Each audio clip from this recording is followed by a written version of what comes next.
You let go. You stopped forcing. You did what was supposed to finally change things, but your body still feels the same. Your life still looks the same. And that quiet sense that nothing's moving never left. You didn't do it wrong. You didn't miss a step. You ran into the part no one accounts for. There's a very specific feeling that comes with this phase. It isn't panic. It isn't despair. It's quieter than that. It's the feeling of being internally ahead of your life. You understand yourself more than you used to. You catch patterns earlier. You can watch thoughts come and go without getting tangled in them. From the outside, it looks like growth. From the inside, it feels calmer. And that matters. Something really did change. But when you look at your actual life, your routines, your relationships, your money, your sense of direction, it's unsettling how familiar everything still feels. Same delays, same almost, same waiting. It's like you cleaned the inside of the house, but the view outside the window never changed. And the strangest part is that nothing feels wrong enough to fix. There's no crisis, no collapse, no obvious suffering. Just a quiet sense of suspension. Time keeps moving. Weeks pass. Months slide by, and nothing breaks. But nothing opens either. You tell yourself this is patience. You tell yourself this is maturity. You tell yourself this is what not forcing looks like. But underneath that calm explanation is a thought you barely let yourself touch. I really thought I'd be somewhere else by now. Not enlightened, not perfect, just further forward. And when that thought comes up, you don't fight it. You don't spiral, you just let it drift by. Which is exactly how you learned to survive before. At some point you notice something else. You're not stuck in pain. You're not even stuck in fear. You're stuck in pause. And here's the strange part. Because you're calmer now, nobody worries about you. From the outside, you look fine, grounded, centered. Doing the work.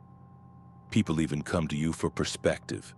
You're the one who doesn't panic, the one who sees the bigger picture, the one who knows how to breathe through things. And because of that, your own stillness goes unquestioned, even by you. There's no crisis to justify wanting more, no breakdown to point at and say, see, something's wrong. So the desire for movement starts to feel inappropriate. Like wanting more would mean you didn't actually let go. Like feeling restless would mean you didn't heal enough. Like noticing the lack of motion would undo all the growth you've made. So you minimize it. You tell yourself this is depth, that this quiet, flat feeling is wisdom, that wanting life to respond again is just ego talking. But underneath that story is something simpler. You don't want chaos back. You don't want intensity for the sake of intensity. You just want to feel in it again. Connected, engaged, participating instead of observing. And the longer that doesn't happen, the more subtle the disappointment becomes. It doesn't shout, it doesn't spiral. It just shows up as a low hum in the background of your days, a sense that you're ready for the next phase, but don't know what actually allows it to begin. And that's when the waiting changes. It stops feeling neutral. It becomes a holding pattern that feels peaceful on the surface, but strangely lifeless underneath. And because you're calmer now, you don't even argue with it, you just adapt. Here's the contradiction no one prepared you for.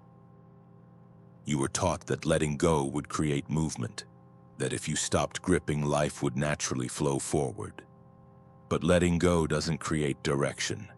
It removes resistance. And those are not the same thing. You can stop fighting and still not move. You can be calm and still not be alive. You can understand everything and still feel like nothing is happening. Awareness can soften friction, but friction isn't what creates momentum. Momentum comes from orientation, and no one tells you what happens when insight arrives. But forward motion doesn't. Here's the truth without dressing it up. Letting go works on the mind.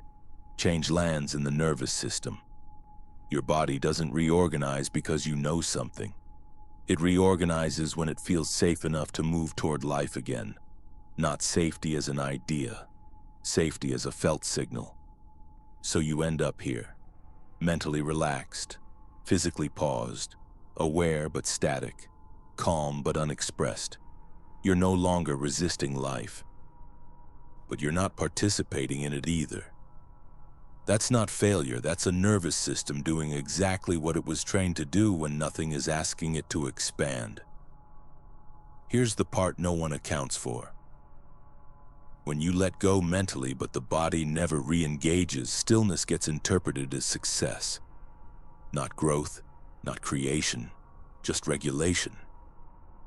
Your system thinks, nothing bad is happening, stay here. So your life stabilizes. The emotional spikes flatten, the chaos fades, the intensity quiets down. But nothing reorganizes beyond that. And because nothing feels wrong, you don't leave this state. There's no pain to push you out, no urgency to force movement, just a calm plateau that slowly turns into stagnation. That's why this phase is so disorienting. You can't point to the problem anymore. You're not suffering enough to change, but not alive enough to feel fulfilled. So you stay, longer than you meant to. So hear this clearly. You didn't fail the advice stopped halfway. It taught you how to release tension. It didn't teach you how to re-enter the body. It taught you how to stop gripping. It didn't teach you how to orient forward again. Awareness points, the body decides. And until the body feels invited back into movement, not forced, not pushed, nothing new organizes. That's the missing piece. So don't try to solve this. Just notice something real. Notice where your body is supported right now. The chair, the floor, the weight of your body being held instead of held up. Let your attention rest there. Not fixing, not adjusting, just contact. Now notice your breath, not changing it, just noticing where it already moves. And see if your body wants anything at all. A shift, a stretch, a deeper inhale. That impulse isn't random, that's life signaling readiness. Not imagined, not forced, real. That's where movement begins, not from effort, not from surrender as an idea, but from coming back into sensation. You didn't get stuck because you let go. You got stuck because awareness alone doesn't finish the process. The moment attention returns to the body, not to fix it, not to control it, just to feel it, something honest starts moving again. Slowly, naturally. And that's enough to begin.